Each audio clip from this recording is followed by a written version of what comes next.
नमो अरिहन्ताणं नमो सिद्धाणं नमो आयर्याणं नमो वज्झायाणं नमो सवसाहूणम्।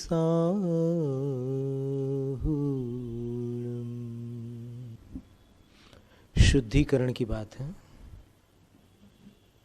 संपर्क से, विचारों से, मीडिया से, नेट से, कंप्यूटर से, आईफोन आदि बहुत सारे ऐसे साधन हैं जिनसे एक निचली ऊर्जा वाला मनुष्य कुछ ऐसी चीज़ें निकाल सकता है जिससे उसका मन पल भर के लिए बहल जाए। लेकिन मन बहलाने में या मन बहलाने के चक्कर में उसकी ऊर्जा दूषित हो जाए। ऐसे बहुत सारे साधन आज सबके पास उपलब्ध हैं। और जब अपनी ऊर्जा का स्तर, जो सन 85 के बाद जन्मे हुए लोग हैं, उनके विषय में डॉक्टर डेविड हॉकिंस का कहना है कि वो करीब 207 कॉन्शियसनेस कैलिबर, चेतना के कुछ अंकों को लेकर जन्म लेता है। और फिर उसका ये भी कहना था, बहुत रिसर्च की उसने, 32 साल लगा दिए चेतना पर खोज करते करते। उसका कहना था कि जब कोई बालक या कोई नवयुवक कंप्यूटर गेम्स खेलता है जिसमें वो हेलीकॉप्टर को शूट करता है या फिर और किसी को मारता है, ऐसे बहुत सारे गेम्स आते हैं, तो उस समय जब उसकी उसमें बुद्धि चली जाती है और उसमें तल्लीन हो जाता है, तब उसने उसके एनर्जी लेवल को, कॉन्शियसनेस कैलिबर को नाप करके देखा, तो जो 85 के बाद जन्मा हुआ बालक है, आज तो खैर वो बालक नहीं रहा, पर जो 207 अंक लेकर आया था, उस समय जब वो कंप्यूटर गेम्स में लगा रहता है, तब वो घट करके 80 के अंक पर आ जाता है। और मनुष्यों की सबसे निम्न स्तरीय जो ऊर्जा होती है या चेतना होती है, उसको जब उसने नापा डॉक्टर डेविड हॉकिंस ने, तो फिर उसका कहना था कि वो यानी ऑलमोस्ट 20 तक आ जाती है। कहाँ 207 और कहाँ 20।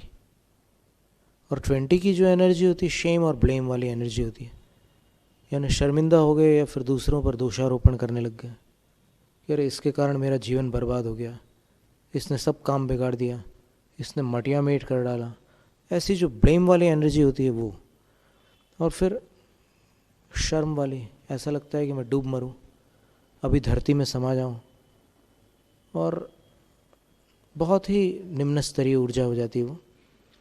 तो इस समय यदि उसको सत्संगति मिल जाए, और फिर सत्संगति तो क्या, अभी जिसको सत्संगति समझा जा रहा है वहाँ भी कभी कभी जो मानसिक शांति है या जो आध्यात्मिक स्वस्थता है, उससे हटकर किसी अन्य दिशा का संकेत या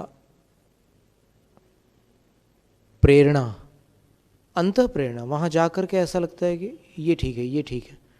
पर वो जो एक आध्यात्मिक स्वास्थ्य होता है वो बहुत दुर्लभ हो चुका है।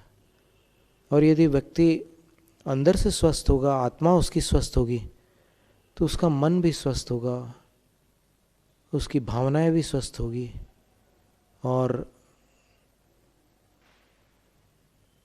उसका शरीर भी स्वस्थ हो जाता है। हाँ, शरीर में बहुत सारे ब्लॉकेजेस रहते हैं कई लोगों के, बहुत धर्म करते हैं लेकिन शरीर साथ नहीं देता, बहुत धर्म करते हैं लेकिन कुछ विपत्तियां सामने रहती है। तो आम जनता के मन में ऐसा विचार आता है कि ये जो ईमानदारी से धर्म कर रहे हैं आज कलयुग में, उनका समय बड़ा खराब है, और जो टेढ़े रास्ते पर चल रहे हैं वो बड़ी तरक्की प्राप्त कर रहे हैं और बड़े बड़े मंचों से उनका सम्मान भी हो रहा है। और यहाँ तक कि कुछ त्यागी और संत जन भी अपने कार्यक्रमों में उनका समावेश कर रहे हैं। ऐसे विचार आते हैं आम जनता के मन में। क्या है कि आम जनता के पास बहुत कम लोग जा पाते हैं।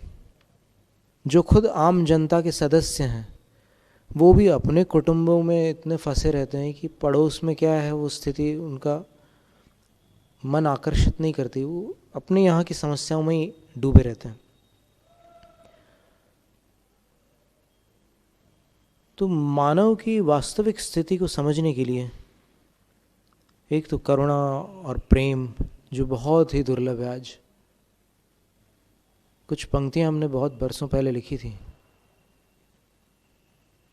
महावीर स्वामी की जयंती का पर्व था, छिंदवाड़ा की बात है, सन 97 की बात है, लगभग 18 साल हो रहे हैं। कैसे मनाए जन्म जयंती महावीर भगवान की, आज प्रेम सबसे महंगा है, क्या कीमत है जान की। हाय अहिंसा बिलख रही है महावीर भगवान की, महावीर भगवान की, महावीर भगवान की। कैसे मनाएं जन्म जयंती महावीर भगवान की। रक्षक आज बना है भक्षक, किसके पास करें फरियाद। जड़ धन पर चेतन धन का अब भारत से होता निर्यात। मंदिर की घंटा ध्वनियों से होता है जब प्रातः काल, चीख मारते पशुओं का तब आता भीषण अंतिम काल, आता भीषण अंतिम काल। कैसे मनाएं जन्म जयंती महावीर भगवान की। अंदर से करुणा और प्रेम बहुत दुर्लभ है। एक बार अहमदाबाद के कोई सज्जन, ललित जैन उनका नाम था, उन्होंने हमसे प्रश्न किया कि आजकल के बच्चे बहुत एडवांस्ड हैं, पढ़ाई लिखाई भी बिल्कुल बदल चुकी है, ऐसी स्थिति में संबंधों की दृढ़ता को कैसे कायम रखा जाए, कंसिस्टेंसी ऑफ रिलेशनशिप्स कैसे बरकरार रखें। यानी माँ बाप को आज चिंता है कि कुछ साल बाद ये हमारे हाथ से निकल जाएंगे, क्या ठिकाना। कब तक ये हमारे रहेंगे? तो फिर उनके इस गंभीर प्रश्न का हमने उत्तर दिया कि बच्चों के अंदर दो प्रकार की आदत अगर आप डालते हैं, या फिर दो भावनाओं को उनके अंदर आरोपित करते हैं, तो यदि बदकिस्मती से वो भटक भी जाए तो भी उन भावनाओं का बीज उनको कभी न कभी सही रास्ते पर लौटा लाएगा। और वो भावनाएं हैं प्रेम और दया। और इनकी शिक्षा कैसे दी जाए? कोई बच्चा करुणावान नहीं होता पैदा होते ही साथ। उसको जब क्रोध आता है तो वो किसी के भी बाल खींचता है, माँ के कर्णाभूषण खींच करके खून निकाल देता है, मारता पीटता है, कुछ भी कर डालता है, वो तोड़ फोड़ मचाता है। उसको करुणा सिखाई जाती है और बड़ी विधि से सिखाई जाती है। उपदेश दे करके बच्चा नहीं सीखता, बच्चा देख करके सीखता है। करुणा और प्रेम की शिक्षा कैसे दें? तो फिर उनको हमने उपाय बताया था। दरअसल हम काफ़ी इन जानवरों के बीच में और फिर ऐसे दर्दियों के बीच रह चुके हैं कि कुछ हमने आँखों से कुछ ऐसी चीज़ें देखी है जीवन में कि जिनको भूल जाना संभव नहीं है। एक व्यक्ति दिन में एक बार भोजन करने के लिए खून पसीना एक करके किस तरह जी तोड़ मेहनत करता है, ये हमने आंखों से देखा है। गर्मियों में, बरसात में, नागपुर में जब हम थे तब 96 की बात है, वहाँ पर जैसे यहाँ बड़ौत में घोड़ा गाड़ी चलती है, खच्चर गाड़ी चलती है, भैंसा गाड़ी चलती है, वहाँ पर मनुष्य गाड़ी चलती थी। और वहाँ से इतवारी से कामठी तक 9 से 11 किलोमीटर तक उस अप्रैल महीने की, मई महीने की गर्मी में एक इंसान उस वजन को खींच कर वहाँ तक ले जाता है। शाम को उसको जो वेतन मिलता है उससे वो अपना भी पालन करता है, पोषण करता है और कुटुंब को भी संभालता है। इन चीज़ों को हम कैसे भूल जाएं? हमें कितनी भी कीर्ति मिल जाए, कितनी भी तारीफ़ मिल जाए, लेकिन उस तारीफ़ में फूल कर हम उन दुखियों का दर्द भुला नहीं पाते, बल्कि फूला भी नहीं जाता। ऐसा लगता है कि इस दुनिया में एक की ये स्थिति है, एक की वो स्थिति है। इतना अंतर है। कर्मों की स्थिति बड़ी विचित्र है। उसने कोई ऐसे कर्म किए हैं, हमने कोई ऐसे कर्म किए हैं, और जो बहुत नामी लोग हैं उनने कोई वैसे कर्म किए हैं। लेकिन इन कर्मों की स्थिति का कोई भरोसा नहीं है। आज जो गरीब है वो कल धनवान बन जाता है, और आज जो धनी है वो कल गरीब बन सकता है। कोई देर नहीं लगती। ऐसे भी लोग देखे हमने। बीमारों की ऐसी हालत देखी कि 12 साल तक एक कुर्सी पर बैठी हुई माता पूछती है कि मैं कितने साल जिंदा रहूंगी। आप उसकी संवेदना में जाकर के देखो, अपने खुद की संवेदना में जाकर के देखो और विचार करो उसके प्रश्न में कितना दर्द छुपा हुआ है। हम किसी को दुखी करने के लिए नहीं कह रहे हैं, लेकिन सिर्फ ये करुणा भाव क्या वस्तु है। किसी और की पीड़ा का अपने अंदर एहसास होने लग जाए, और ये बहुत ही संवेदनशील हृदय का कार्य है। जो कठोर बन चुके हैं उनके लिए मुश्किल है, लेकिन फिर भी असंभव नहीं है। मुश्किल ज़रूर है, असंभव नहीं है। क्योंकि एक डॉक्टर जो 3-3 हज़ार ऑपरेशंस कर लेता है, जब अपने बेटे का ऑपरेशन करने जाता है तो उसके हाथ कांपते हैं। क्यों? आ जाती है ना संवेदना। तो संवेदना कभी मरती नहीं। करुणा जीव का स्वभाव है, ऐसा धवला ग्रंथ में और तत्वार्थ सार ग्रंथ में और अन्य अनेक स्थानों पर शास्त्रों में आचार्यों ने उल्लेख किया है।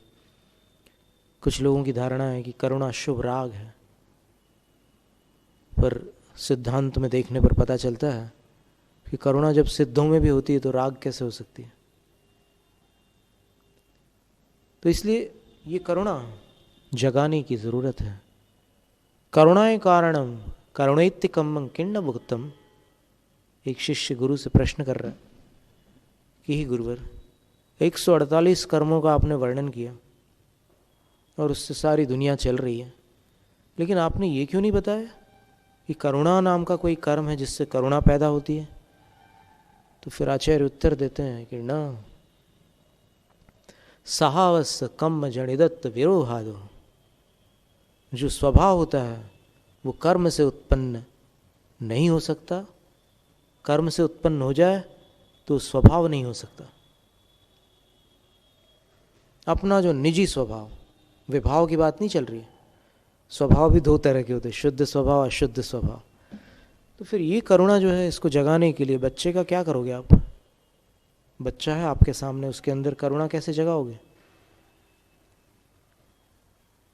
वो तो गुस्से में अभी हाल बेहाल कर दे किसी का भी, और अगर टेलीविज़न पर कोई ऐसी गलत चीज़ देख करके आ जाए तो फिर वो लहूलुहान कर डाले किसी को। ये भी संभव है। कैसे सिखाओगे? तो फिर उसके दो उपाय बताए थे हमने कि एक तो प्रेम सिखाने का एक अलग उपाय है, करुणा सिखाने का उपाय ये है कि इसको हर हफ्ते या हर महीने या 15 दिन में अस्पताल के सर्जिकल वार्ड में ले जाओ। सर्जिकल वार्ड उस वार्ड को कहते हैं हॉस्पिटल को जहाँ पर ऑपरेटेड मरीज़ रखे जाते हैं, जिन रोगियों का ऑपरेशन हुआ है, शल्य चिकित्सा जिसको कहते हैं, उनको वहाँ रखा जाता है। और वहाँ उसको दिखाओ कि देखो बच्चे, ये लोग भी हमारे जैसे इंसान हैं, अपन भी मनुष्य है ना, ये भी मनुष्य है, देखो इनकी कैसी स्थिति हो गई है।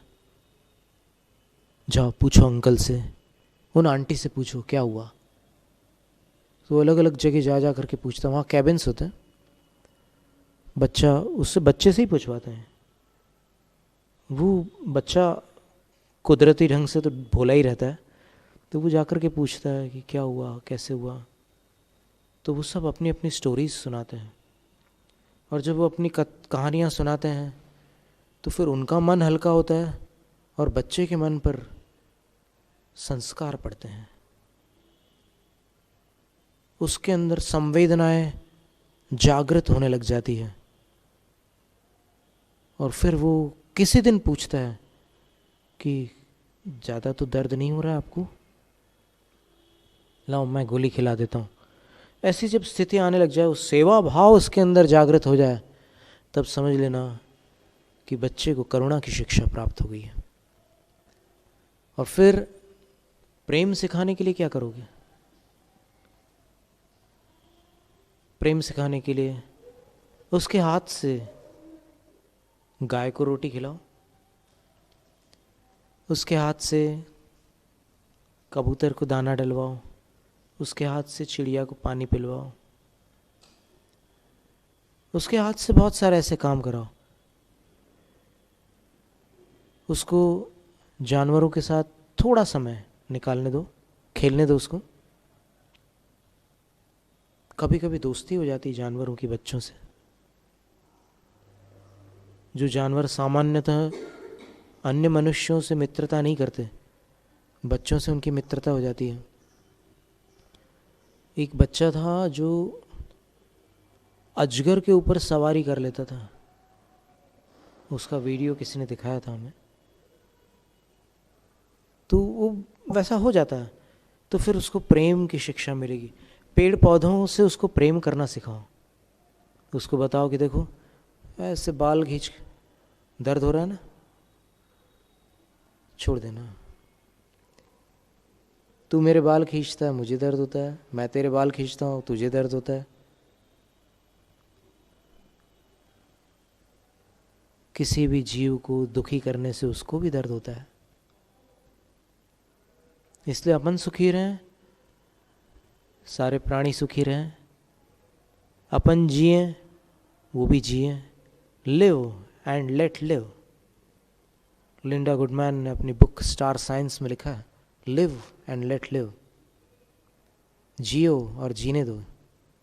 और अपन सब जानते हैं यहाँ जैनी भाई लोग, बहनें लोग, कि ये महावीर स्वामी का शुभ संदेश, जियो और जीने दो। लेकिन लिंडा गुडमैन ने अपनी बुक में लिखा है, और उसने शाकाहार का भी महत्व लिखा, बहुत सारी बातें लिखी। अब क्या है, एनर्जी की दुनिया में जाने पर, उन्नत ऊर्जा के जगत में जाने पर अपने आप कुछ चीज़ें छूटने लग जाती हैं, संगतियाँ बदल जाती हैं, जीवन बदल जाता है। और अगर ऐसा करते करते एक समूह तैयार हो जाए, या फिर जिन जिन के अंदर प्रेम और करुणा जागृत हो जाए तो फिर दुनिया बदल सकती है। युद्ध ज़रूरी नहीं है, प्रेम ज़रूरी है। जैनम जयतु शासनम, जैनम जयतु शासनम, जैनम जयतु शासनम।